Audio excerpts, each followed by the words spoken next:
আসসালামু আলাইকুম ইংলিশ প্রিয় শিক্ষার্থী ভাই বোনেরা, আজকে আমরা এইচএসসি ফলো চার্ট নিয়ে চলে আসলাম। আমাদের ফলো চার্টে কিন্তু হিউজ একটা মার্কস এবং ইংলিশ ফার্স্ট পেপারে সহজেই এই টপিক থেকে out of the full marks কিন্তু নিয়ে যায়।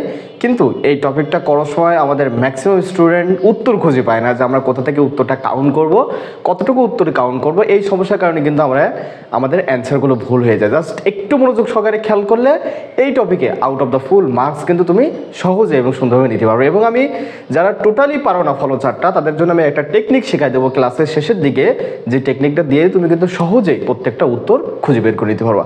তো চলো আমরা চলে যাই আমাদের ফলো চার্টটা দেখি আমরা কিভাবে আমাদের ফলো চার্টটা সাজিয়েছি।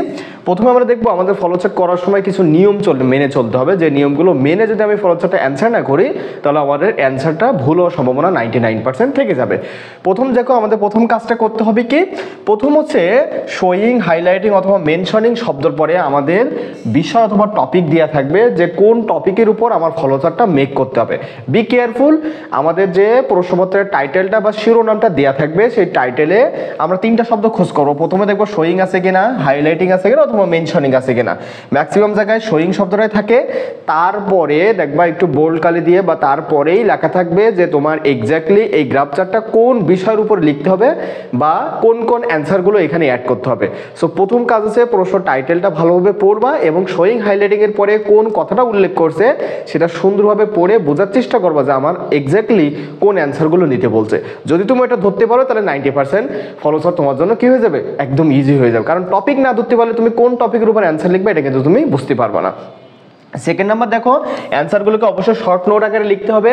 তুমি যে লাইনের সাথে মিল পাবা আর সেই লাইনটা হুবহু তুলে দেবো, আমাদের যে ইন্টেন্সিটা কাজ করে যে প্যাসেজের সাথে মিল পাবো আর তুলে দেবো, এরকম কিন্তু করা যাবে না। শর্ট নোট আকারে অ্যান্সার লিখতে হবে এবং অ্যান্সারগুলোকে অবশ্যই ফ্রেজ তৈরি করতে হবে, ক্লজ তৈরি করা যাবে না। ক্লজ কি, ক্লজ আছে সাবজেক্ট, ভার্ব, অবজেক্ট এই টাইপের দিয়ে সেন্টেন্স তৈরি করা যাবে না। সেন্টেন্স না, এখানে তৈরি করতে হবে কি ফ্রেজ, যেখানে আমাদের কোনো সাবজেক্ট ভার্বের কোনো একটা স্ট্রাকচার থাকবে না। এবং অ্যান্সারগুলো আমরা শুরু করবো কিভাবে, অ্যান্সারগুলো শুরু করতে পারি ভার্ব প্লাস আইএনজি দিয়ে, টু প্লাস ভি ওয়ান দিয়ে, ভার্বের ভি3 দিয়ে, হ্যাভিং দিয়ে, বিং দিয়ে অথবা কোনো একটা নাউন দিয়ে শুরু করতে পারি। এখন কথা হচ্ছে এতগুলো দিয়ে আমি কোনটা দিয়ে শুরু করব। এটার জন্য তোমার নির্দেশনাটা হচ্ছে কি, প্রথম যে অ্যান্সারটা করা থাকবে সেই অ্যান্সারটা যে ফরম্যাটে করা থাকবে তুমি বাকি 5টা অ্যান্সার সেই ফরম্যাটে করবা। বি কেয়ারফুল, প্রথমে একটা অ্যান্সার কিন্তু তোমার জন্য করে দেওয়া থাকবে, ওই অ্যান্সারটা যে ফর্মে থাকবে, ওই অ্যান্সারটা যাতে ভার্বের আইএনজি ফর্মে থাকে তাহলে তুমি উত্তর আইএনজি করবা। ওই অ্যান্সারটা টু প্লাস ভি ওয়ান যদি থাকে তাহলে তুমি উত্তরটা টু প্লাস ভি ওয়ানে করবা। ওই অ্যান্সারটা যদি নাউন দিয়ে থাকে তাহলে তুমি বাকি অ্যান্সারগুলো কি করবা, নাউন দিয়ে করবা। সো প্রথম যে উত্তরটা দেওয়া থাকবে এটা কিন্তু তোমার একটা নির্দেশনামূলক উত্তর, এই উত্তরটা ফলো বেস করে তোমার বাকিগুলোর উত্তর করতে হবে। ওকে, এবং পরবর্তীতে আমার কোনো সেন্টেন্স আকারে এগুলো কি করা যাবে না, তৈরি করা যাবে না। এবং অ্যান্সারগুলোকে অবশ্যই কিন্তু বক্স আকারে তোমাকে লিখতে হবে। তুমি চাইলে দুইভাবে বক্স আকারে লিখতে পারো। একটা বক্স হচ্ছে বাম থেকে ডানের দিকে ক্রম অনুসারে, আর একটা বক্স হচ্ছে উপর থেকে নিচের দিকে। আমি তোমাকে সাজেস্ট করবো সবসময় উপর থেকে নিচের দিকে এই বক্স আকারে তুমি লিখবা। এই জন্যই লিখবা যে তুমি অ্যান্সার করার সময় স্পেসটা এনাফ স্পেস পাবা। এইভাবে যদি তুমি লেখো তাহলে তোমার স্পেসটা কি হয়ে যাবে, ছোট ছোট হয়ে যাবে এবং অ্যান্সারগুলো কিন্তু কাটাকাটি শুরু হয়ে যাবে। সেক্ষেত্রে তোমার কি হবে, অ্যান্সারগুলো ভুল হওয়ার সম্ভাবনা থাকবে এবং হিজিবিজি হয়ে যাবে, তাতে করে তোমার নাম্বার কাটার সম্ভাবনা থাকবে। এই জন্য তোমার জন্য রিকমেন্ডেবল হবে এইভাবে সবগুলো কাটবো, উপর থেকে নিচের দিকে গিয়ে সবগুলো কেটে অ্যান্সারগুলো করবা। তাহলে এই হচ্ছে মোটামুটি আমাদের ফলো চার্টের নিয়ম। এবার চলো আমরা একটা বাস্তবে একটা ফলো চার্ট করে অ্যান্সারগুলো তোমাদেরকে বুঝিয়ে দিই এবং সেই টেকনিকটা তোমাদের সাথে শেয়ার করি। এখানে দেখো আমি এখানে একটা প্যাসেজ নিয়েছি, এডুকেশন গিভস। ওই যে হোয়াই এডুকেশন প্যাসেজ ছিল, আমাদের অনেকের ইউনিট মিলতে পারে, অনেকে ইউনিট মিলতে পারবে না, এই জন্য আমি লিখে রাখি না। আমি টপিকটা বলছি হোয়াই এডুকেশন, তার একটা প্যাসেজ আমি এখানে নিয়েছি এবং এটা বোর্ড পরীক্ষার একটা প্রশ্ন। এখান থেকে আমরা কিভাবে ফলো চার্টটা করতে পারি দেখো। তাহলে এখানে একটা প্যাসেজ দিয়ে আছে এবং প্যাসেজের নিচে কিন্তু এরকম তোমাদের কি থাকবে, এরকম ফলো চার্ট আঁকানো থাকবে, তার ভিতরে একটা অ্যান্সার কিন্তু তোমাদের জন্য করে দেওয়া হবে এবং এরকম একটা টাইটেল থাকবে। আমরা প্রথম কি করব, ফলো চার্ট করার সময় প্রথমে টাইটেল খুঁজবো, শোয়িং, হাইলাইটিং অথবা মেনশনিং। তাহলে এখান থেকে শোয়িং, হাইলাইটিং, মেনশনিং কোথায় আছে, read the following text and make a flow chart showing. এই যে আমরা শোয়িং শব্দটা পেয়ে গেলাম। তাহলে আমরা এই শোয়িং এর পরে কি থাকবে, শোয়িং এর পরে আমার যে টপিকটা থাকবে যে এই ফলো চার্টটা আমার কিসের উপর লিখতে হবে বা এই ফলো চার্টের যে বাকি অ্যান্সারগুলো লিখবো সেটা কিসের উপর বেস করে লিখবো। তাহলে এখানে কি লিখছে দেখো, the gifts of education in our life, আমাদের জীবনের শিক্ষার যে উপহার স্বরূপ সেইটা কি। তাহলে আমরা বাকি যে উত্তরগুলো লিখবো সেই উত্তরগুলো কি লিখবো, শিক্ষা আমাদেরকে কি কি উপহার দিয়েছে আমাদের জীবনে, জাস্ট সেইগুলো। কথা ক্লিয়ার? তাহলে শোয়িং অথবা হাইলাইটিং এর পরে যে টপিকটা দেওয়া থাকবে সেই টপিকটা আমরা আগে খুঁজবো, ওই টপিকটা কি বলছে জাস্ট অতটুকু আমরা বুঝে অ্যান্সারগুলো খোঁজার চেষ্টা করবো। বি কেয়ারফুল, কারণ এখানে বলছে শিক্ষার উপহারগুলো কি কি। আমরা দেখি এখানে শিক্ষার উপহারগুলো অনেকগুলো উপহার আছে, আমরা খুঁজতে পারি।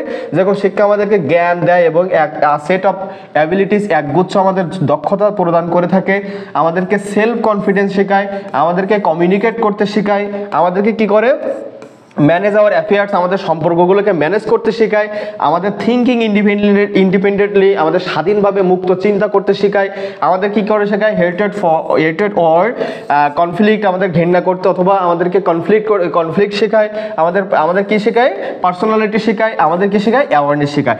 এইরকম অনেকগুলো অ্যান্সার কিন্তু এখানে আছে, কিন্তু আমাদের অ্যান্সার নিতে হবে কয়টা? 5টা অ্যান্সার নিতে হবে। বি কেয়ারফুল, কয়টা অ্যান্সার নিব?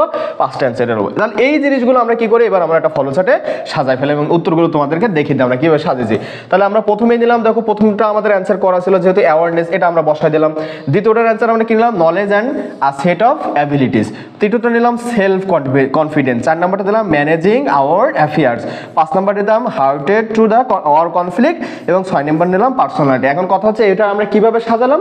দেখো আমাদের প্রথম যেটা দেওয়া আছে এটা অ্যাওয়ারনেস, এটা সচেতনতা, এটা নাউন দ্বারা শুরু হয়েছে। এই জন্য আমরা প্রত্যেকটা অ্যান্সার কিন্তু নাউন দ্বারা করার চেষ্টা করছি। প্রত্যেকটা অ্যান্সার কি দ্বারা চেষ্টা করছি? নাউন দ্বারা। দেখো নলেজ, সেলফ কনফিডেন্স, এখানে দেখো ম্যানেজ ছিল, আমরা এখানে কি করছি ভার্বের আইএনজি করেছি, ম্যানেজিং করে দিয়েছি। কারণ তোমরা সাধারণত জানো ভার্বের সাথে আইএনজি যোগ করে দিলে সেটা নাউনের মতন কাজ করে থাকে। আবার হেরিটেজ দিয়েছি এখানে, তারপর এখানে আবার কি দিয়েছি পার্সোনালিটি দিয়ে দিয়েছি। তাহলে আমাদের মোটামুটি প্রথম অ্যান্সারটা যেহেতু নাউন, প্রত্যেকটা আমরা অ্যান্সার নাউনের রাখার চেষ্টা করছি। তাহলে প্রথম অ্যান্সারটা তোমার জন্য কিন্তু কি একটা রুলস স্বরূপ, তোমার প্রথম অ্যান্সারটা যেভাবে দেওয়া থাকবে সেভাবে করো। অন্যথা দেখো অনেকে তোমার প্রশ্ন করতে পারে আমরা এখানে 1 2 দিব নাকি এবিসিডি দেবো। প্রথমটা যদি 1 দেওয়া থাকে তাহলে তুমি বাকিগুলো 1 2 3 4 5 দিতে দেবা। প্রথমটা যদি এ দেওয়া থাকে তাহলে পরেগুলো এ বি সি ডি করতে করতে চলে যাবা। আবার প্রথমটা যদি ক্যাপিটাল লেটার দিয়ে শুরু থাকে বাকি অ্যান্সারগুলো তুমি কিন্তু ক্যাপিটাল লেটারে করবা। প্রথমটা যদি স্মল লেটার থাকে বাকিগুলো কিন্তু তুমি স্মল লেটারে করবা। তাহলে প্রথম অ্যান্সারটা হচ্ছে তোমার একটা উদাহরণস্বরূপ এবং সেই স্ট্র্যাটেজিটা ফলো করে তোমাকে কি করতে হবে, ফলো চার্টটা তৈরি করতে হবে। আশা করি আজকে তুমি কিন্তু এই ফলো চার্টটা সহজেই এবং সুন্দরভাবে তুমি লিখতে পারো ইনশাআল্লাহ। জাস্ট শোয়িং এবং হাইলাইটিং এর পরে কি বলছে ওই টপিকটা বুঝবা, অ্যান্সারগুলো খুঁজবা, জাস্ট লিখে দিয়ে আসবে। ইনশাআল্লাহ তোমার out of the full marks কিন্তু তুমি এই টপিকে পেয়ে যাবে। এই ক্লাসটা যদি ভালো লেগে থাকে অবশ্যই শেয়ার করে তোমার ফ্রেন্ড সার্কেলকে দেখার সুযোগ করে দেবা এবং তোমার মন্তব্যটা কিন্তু কমেন্টে জানিয়ে দেবো। আমাদের চ্যানেল এবং ফেসবুক পেজটা ফলো করে আমাদের সাথে থাকবে। ইনশাআল্লাহ এখান থেকে ভালো ভালো কিছু তোমরা প্রতিনিয়ত পেয়ে যাবো। ভালো থাকো, সুস্থ থাকো, দেখা হবে নেক্সট একটা ক্লাসে। আসসালামু আলাইকুম ওয়া রাহমাতুল্লাহি ওয়া বারাকাতুহু।